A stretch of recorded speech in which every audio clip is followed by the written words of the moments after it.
اگر یہ چینل آگے آتا ہے، کبھی سچائی کا شیشہ یہی چینل دکھاتا ہے، کبھی اخبار عالم بھی یہی پڑھ کے سناتا ہے۔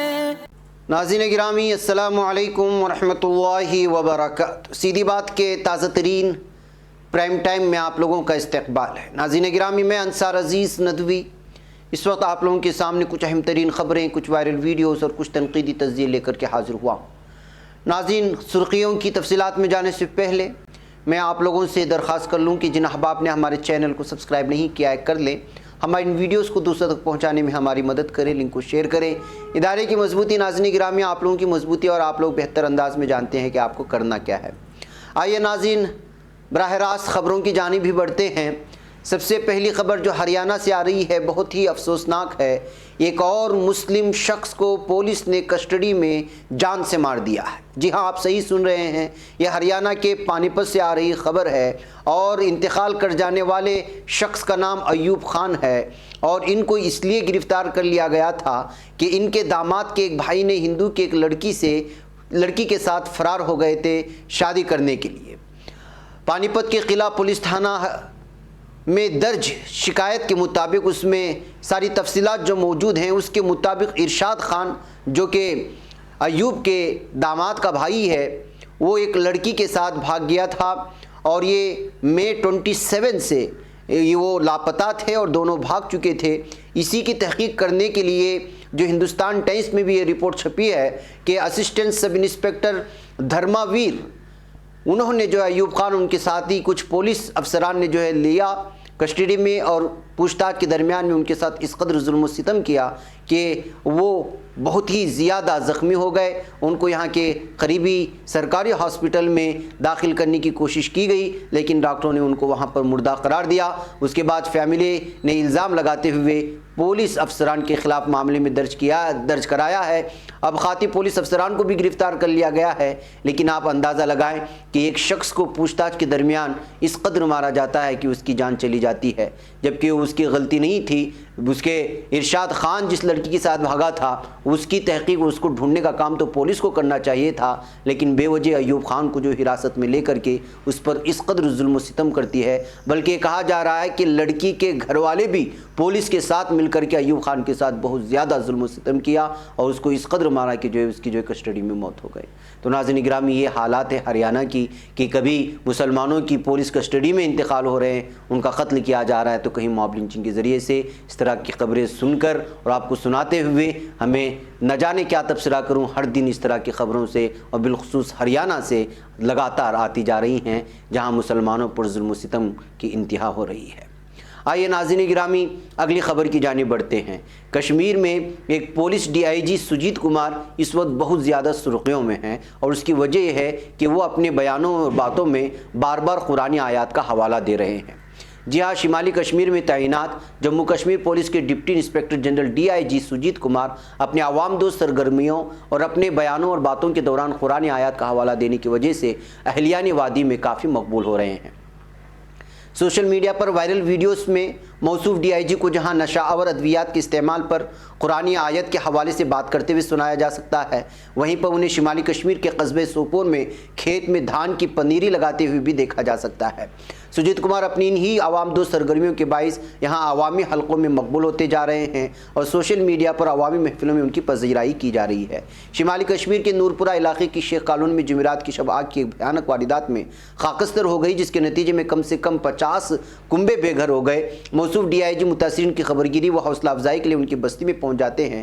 وہاں کا ایک ویڈیو سوشل میڈیا پر وائرل ہوا ہے، جس میں کہتے ہوئے سنا جا سکتا ہے، ضلع بارہمولہ پولیس اور شمالی کشمیر کی پولیس کی ہر چیز گاڑی عملہ آپ کا ہے۔ میں آپ کو یاد دلانا چاہتا ہوں کہ قرآن پاک کی سورہ 2 آیت نمبر 273 میں ہے کہ غریبوں کو ڈھونڈو، ضرورت مندوں کو ڈھونڈو اور ان کی امداد کرو۔ تھوڑی سی آپ اس ویڈیو کو سنتے ہیں، پھر اگلی خبروں کی جانب بڑھتے ہیں۔ تو ایک پلان بنائیے، ایک پلان بنائیے اور کس ڈپارٹمنٹ سے کیا درکار ہے آپ ان کے سامنے رکھیے۔